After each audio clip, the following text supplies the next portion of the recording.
Welcome to the Masorah Torah podcast, where we explore practical spiritual growth through the lens of the weekly Parsha. I'm your host, and first, I want to apologize for missing last week's episode. Sometimes life throws us curveballs, and well, let's just say it was one of those weeks. Now, I have to admit, I am feeling a little bit nervous about today's episode. Usually, we explore insights from great Bali Musar rabbis and teachers. But today I want to share a thought of my own on Parshas Mishpatim. It's something that I've thought about for years deeply, and while there's always some trepidation in sharing someone's own Torah thoughts, I believe it may resonate with many of you. So it's with some humility and a reminder that this is just one perspective. Let's dive into a fascinating question about Parshas Mishpatim that may just change how you think about what makes a law spiritual. There's this interesting question that comes up when we read Parshas Mishpatim. The Parsha begins with the words Ve'ele HaMishpatim, and these are the laws.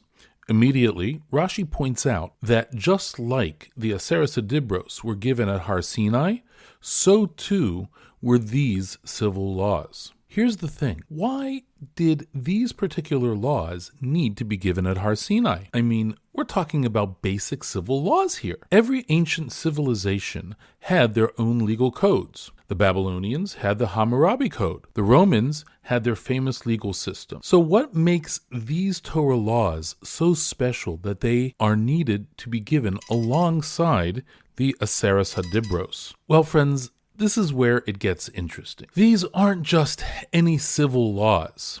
They are a master class in character development. Let me explain a little bit. Take the very first set of laws in the Parsha, the laws of the Jewish slave, the Eved Ivri. Now, in ancient times, slavery was unfortunately very common, but the Torah's approach?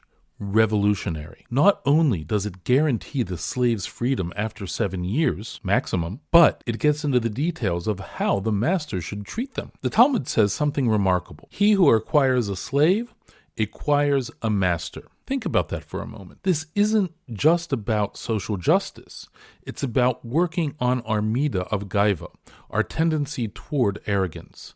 Every time you're in a position of power over someone else, it's actually an opportunity to work on your own character. Let's take another example. The Torah tells us that if we take collateral from a poor person for a loan, we need to return it when they need it. Now, your Yetzer Hara, your evil inclination, may say, hey, I'm already doing them a favor by lending them money. Why should I need to go the extra mile and return it to them when they need it? But that's exactly the point. The Torah is teaching us to recognize and overcome these rationalizations. It's pushing us to work on our midah of chesed, true kindness, even when we think we're already being kind enough. Here's my favorite example.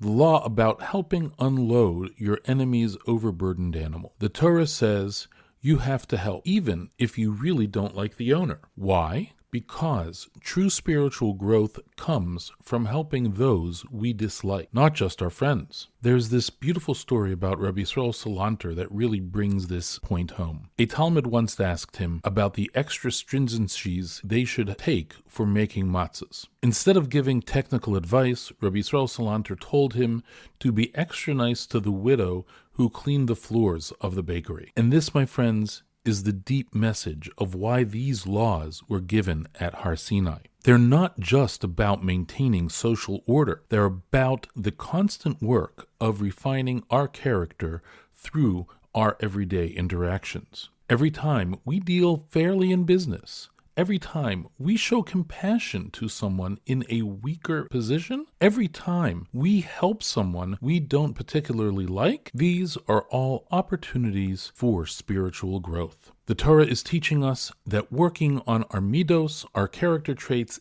isn't just a nice addition to our religious observance. It is an essential part of it. These laws weren't given at Har Sinai despite being somewhat logical.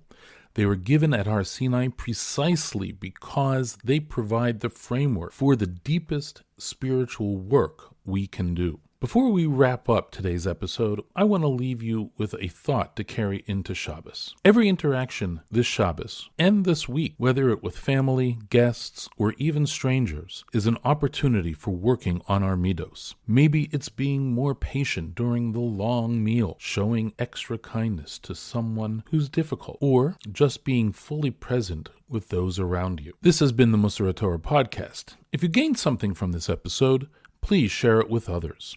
There's no greater schus than spreading Torah insights that can help us grow. Thank you for learning with us today. Have a meaningful and growth-filled Shabbos. Good Shabbos.